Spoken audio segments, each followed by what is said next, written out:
Hi friends, good morning. ఈ వీడియోలో మరికొన్ని ప్రాబ్లమ్స్ చేద్దాం. అన్ని ఇంపార్టెంట్ ప్రాబ్లమ్స్, చాలా కేర్ఫుల్గా వాచ్ చేయండి. మంచి మార్క్స్ స్కోర్ చేసుకోవచ్చు మీరు. Not only for this NTPC, ఇంకా మన త్వరలో రాబోయే ఎస్ఐ కానిస్టేబుల్ ఎగ్జామ్ కూడా అన్ని ఇంపార్టెంట్ ప్రాబ్లమ్స్ ఇవి. కాబట్టి అన్ని వీడియోస్ జాగ్రత్తగా వాచ్ చేయండి.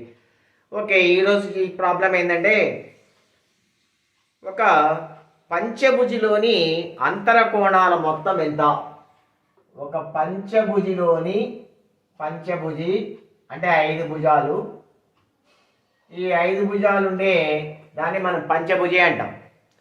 ఈ పంచభుజిలో ఉండే అంతర కోణాల మొత్తం ఎంత? వీటిని అంతర కోణం అంటాం అమ్మా, వీటిని అంతర కోణము అంటాం.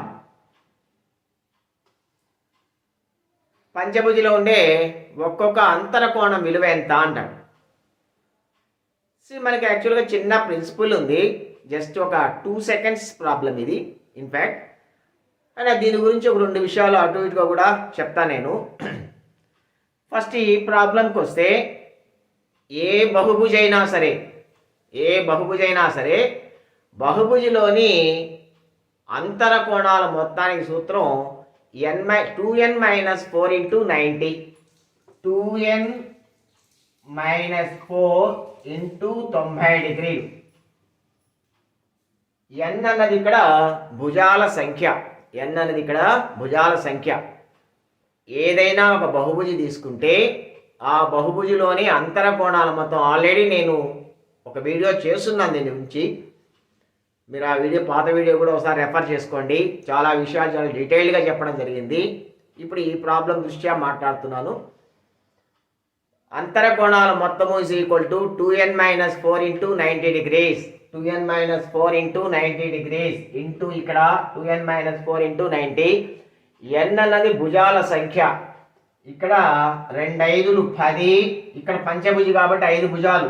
n is equal to 5. 2 5లు 10 - 4 6. 6 × 90 540 డిగ్రీలు. పంచభుజిలోని అంతర కోణాలు మొత్తం ఎంత అంటే 540. ఒక్కొక్కటి 108 డిగ్రీలు ఉంటుంది. ఒక్కొక్క అంతర కోణం ఎంత అంటే, ఇది అంతర కోణాల మొత్తానికి ఫార్ములా. అట్లా కాకుండా మిమ్మల్ని చూడండి, ఒక క్రమషడ్భుజిలోని అంతర కోణం ఎంత అన్నాడు.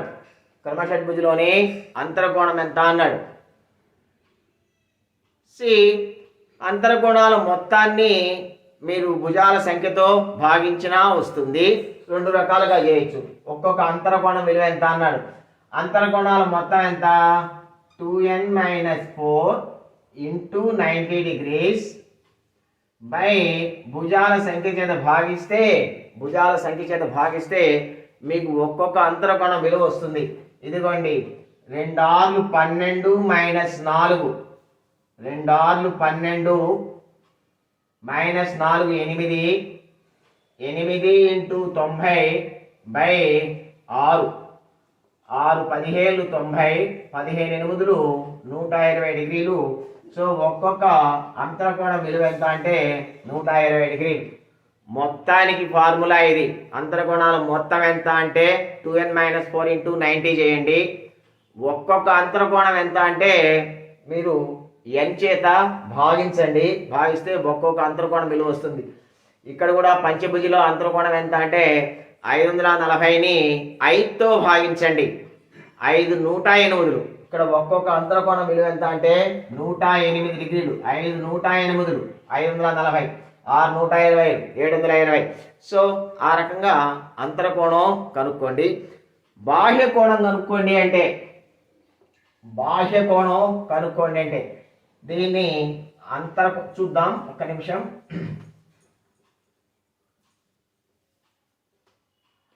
ఒక క్రమ అష్టభుజిలోని బాహ్య కోణం ఎంత అన్నాడు. ఒక క్రమ అష్టభుజి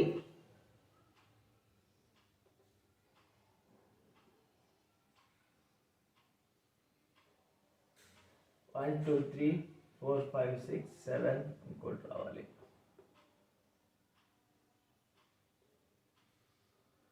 8 భుజాలు 1 2 3 4 5 6 7 8. సో 8 భుజాలు ఉన్నాయి. 8 భుజాలు ఉన్నాయి. క్రమ అష్టభుజి. క్రమ అష్టభుజిలోని బాహ్య కోణం ఎంత చూడండి అయ్యా. బాహ్య కోణం అంటే దీన్ని బాహ్య కోణం అంటాం, దీన్ని అంతరకోణం అంటాం. ఇలా గీచామనుకోండి, ఇది బాహ్య కోణం, ఈ లోపల ఉండేది అంతరకోణం. సో చూడండి, ఇది ఒక్కొక్క బాహ్య కోణం విలువ కనుక్కోమన్నాడు. బాహ్య కోణం కనుక్కోమంటే దీనికన్నా సులభం. ఏ బహుభుజైనా బాహ్య కోణాల మొత్తం 360 డిగ్రీలు ఉంటుంది. బాహ్య కోణం కనుక్కోమంటే 360/n. దీనికి సూత్రం 360/n. n అంటే భుజాల సంఖ్య 360. ఇది స్టాండర్డ్ 360/n. n ఎంత 8. 8 45 360. సో ఒక అష్టభుజిలో 8 భుజాలు ఉన్నాయా? కొంచెం సరిగ్గా గీలేసి చూడండి. 8 భుజాలు ఉన్నాయి. అష్టభుజిలోని బాహ్య కోణం ఎంత? అష్టభుజిలో ఉండే బాహ్య కోణం ఎంత అంటే మీరు బాహ్య కోణానికి సూత్రం 360/n. 360/n. 360/8 వేస్తే మీకు 45 డిగ్రీలు వస్తుంది.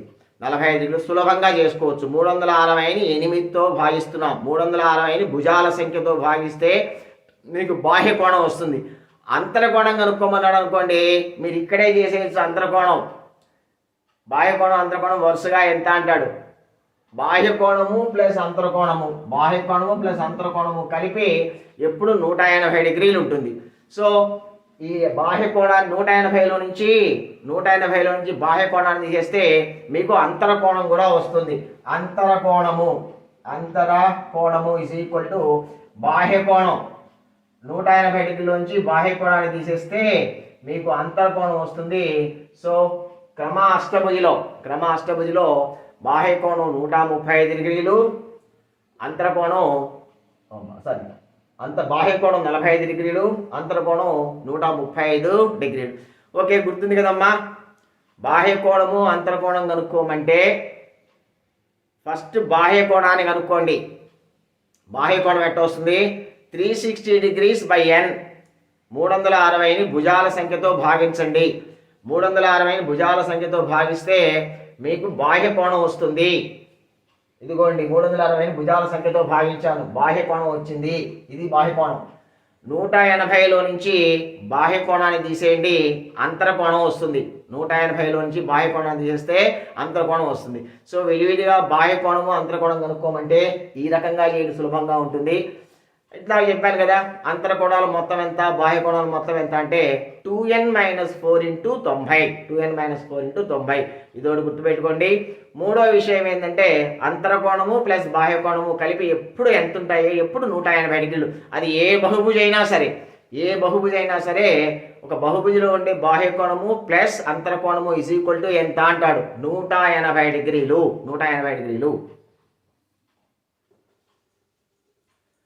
తర్వాత ఇంత దూరం ఎట్లా వచ్చాం కాబట్టి ఇక్కడ ఇంకో చిన్న విషయం కూడా చెప్పేస్తే బాగుంటుందని అభిప్రాయపడుతున్నాను. ఒక బహుభుజిలో ఉండే కర్ణాల సంఖ్య, బహుభుజిలో ఉండే కర్ణాలంటే ఇవి కర్ణాలు. బహుభుజిలో ఉండే కర్ణాల సంఖ్య ఎంత అంటే బహుభుజిలో ఉండే కర్ణాల సంఖ్యకు సూత్రం ఇది. కర్ణాల సంఖ్య n × n-3/2. చాలా ఇంపార్టెంట్ బిట్టు. కర్ణాల సంఖ్య n × n-3/2. ఒక క్రమ షడ్భుజిలోని n అంటే భుజాల సంఖ్య. ఒక క్రమ షడ్భుజిలో ఉండే కర్ణాల సంఖ్య ఎంత అన్నాడు? n6. క్రమ షడ్భుజిలో ఉండే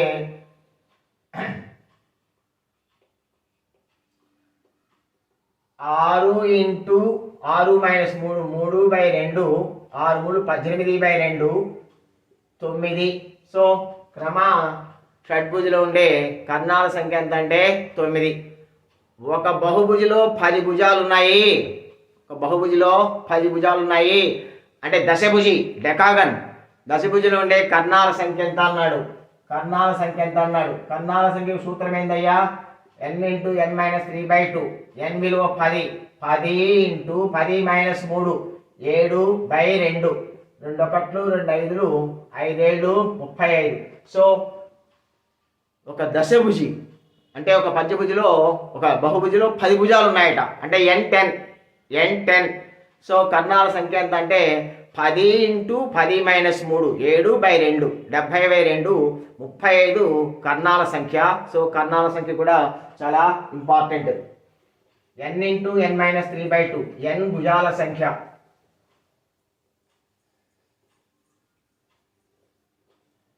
మీకు కొన్నిసార్లు కర్ణాల సంఖ్య ఇచ్చి భుజాల సంఖ్య కనుక్కోమంటారు. కర్ణాల సంఖ్య ఇచ్చి భుజాల సంఖ్య. ఒక బహుభుజిలోని కర్ణాల సంఖ్య 20, ఒక బహుభుజిలోని కర్ణాల సంఖ్య 20, అయితే భుజాల సంఖ్య ఎంత అన్నాడు. కర్ణాల సంఖ్య 20 ఇచ్చాడంటే ఈ 20 దేనికి సమానం? n ఇంటూ n మైనస్ 3/2కు సమానం. కర్ణాల సంఖ్య ఇచ్చాడంటే దేనికి సమానం? n ఇంటూ n మైనస్ 3/2కు సమానం. n into n minus 3, n into n minus 3 2 దడు పంపిస్తే 2 20లు 40. సో 40 రావాలంటే ఏ 2 పెంచుకోవాలి. 40కి కారణాంకాలు మనకు సులభంగా తెలుసు. 8 5లు 40, 8 5లు 40. మళ్ళీ ఆ రెండుకి తేడా ఎంత ఉండాలి? 3 తేడా ఉండాలి. 8 5లు 40, 8కి 5కి తేడా 3. కాబట్టి తేడా 3 వచ్చేటట్టుగా, తేడా 3 ఉండేటట్టుగా 40ని మనం ఎట్లా కారణాంకాలు చేయగలం? 8 5లు 40. So n8 8 into 8 minus 3 5, 8 5లు 40. కాబట్టి ఇది 40 అనేది 8 ఇంటూ 5 కాబట్టి n is equal to 8 me answer అవుతుంది. n is equal 8 me answer.